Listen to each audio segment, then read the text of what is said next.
Eguerdi on guztioi eta mila esker gerturatu izanagatik, baina eskerrak ematen hasita ere, eskerrak eman egizkizuet urte luze guzti hauetan lanean ibili zaretenei, momentu zaietan ere hemen herrian lanean jarraitu duzuen hori, zuek baizarete EH Bildu, zuek baizarete herri honen oraina eta etorkizuna, eta zuongatik eman bai dugu urratxau. Beraz, mila esker eta mila esker erre ezin izan zituzten sorgin horiei guztiei bidea egin zigutelako eta haiekin batera bidea egiten jarraituko dugulako.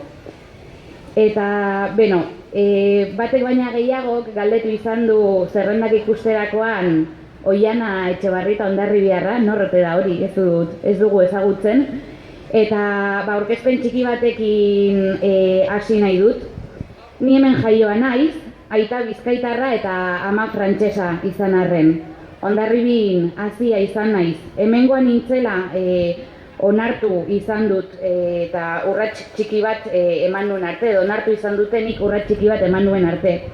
Besterik gabe, herriko jaietan parte hartzea erabaki nuen momentuan, hau ez da hemengoa, entzun behar izan nuen. Institutoan, talaian, hor goian ginela, egunkaria itxi zuten.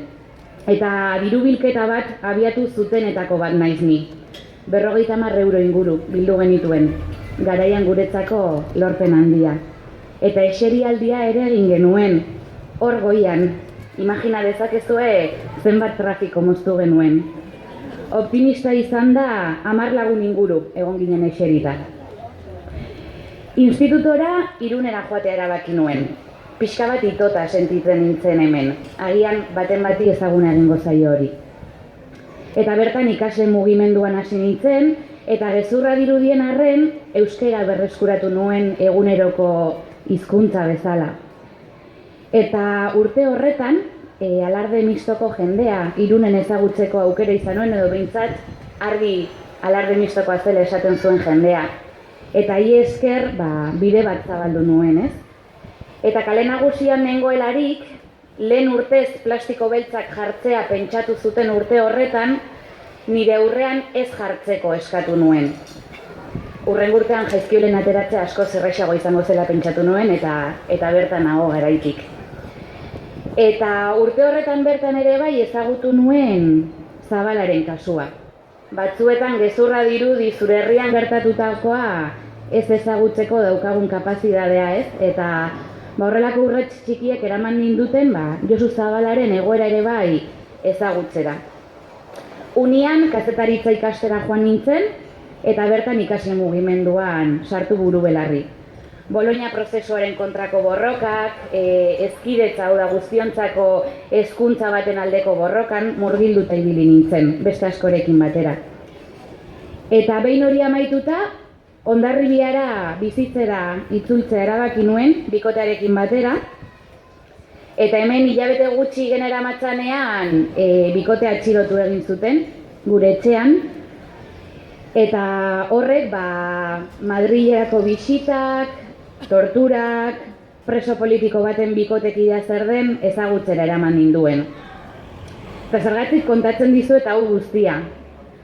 Feminista bezala, oso argi daukadalako pertsonala politikoa dela, Kate Milletek esaten zuen moduan.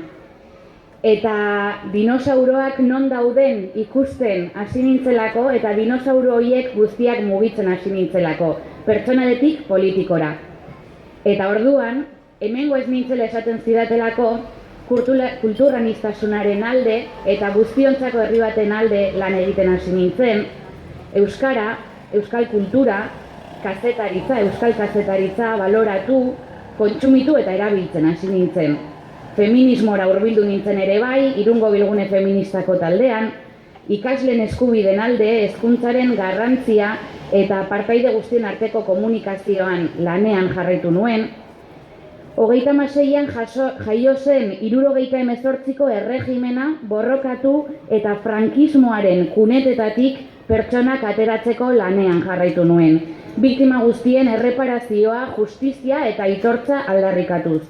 Gure historia idaztea aldarrikatuz. Eta preso politikoen egoera ere bai salatzera eta hauek guztiak etxean egon behar dutela aldarrikatzera salto egin nuen. Noski, senideak inoiz ahaztu gabe, errepresioa ere haiek pairatzen dutelako. Adibideak, etxeratek oraintxe aurrek pairatzen duten egoeraz sortutako diagnostikoa zabaltzea, edo berriz ere gogoratzea Mirentxineko furgoneta batek pasaden asteburuan Kordobara zihoala jaso zuen eraso bortitza Guardia Zibilak pistola eskuan zituela, geldiarazi, gau erdian lurrera bota eta gero errore bat zela esan zuten. Badakigu hori ez dela errorea. Badakigu hau dela herri honetan sortzen den edozein maitasun adierazpen oro gelditzeko beste urrats bat, besterik ez dela.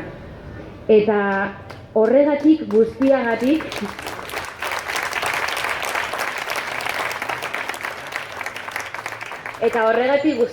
hori guztia egin nuen, baina ez ni bakarrik, beste hainbatekin batera, zuekin batera, eta horregatik agian atera zen nire izena, EH Bilduk egin zuen prozesu parte hartzaile batean, nor gomendatu, dirudienez nire izena atera zen, bai Hondarribian, bai Irunen, beraz, eskerrak ematea, hori guztia zuentzako legebiltzarrera eramatea garrantzitsua bada, hori guztia naizelako, hori guztia garelako, eta hori guztia eramaten saiatuko naizelako.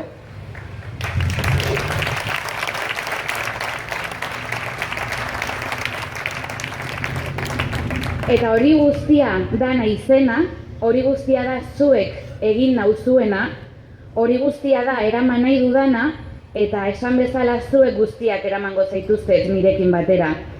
Eta momenturen batean ito ahal izan ninduen herri hau asko maite dudala ikasten dut egun, asko eman didalako, eta pozik, oso pozik diot, bai, Hondarribiarra naiz eta herri honek eraiki egin hau.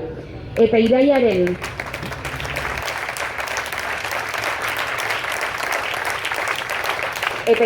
25ean, Hondarribiko eta EAEko hautestontziak gutaz bete behar ditugu. Herritik eta herriarentzat lan egiten dugun horiez guztiez. Mila esker, segi lanean eta aupa zuek. Gora Euskal Herria askea!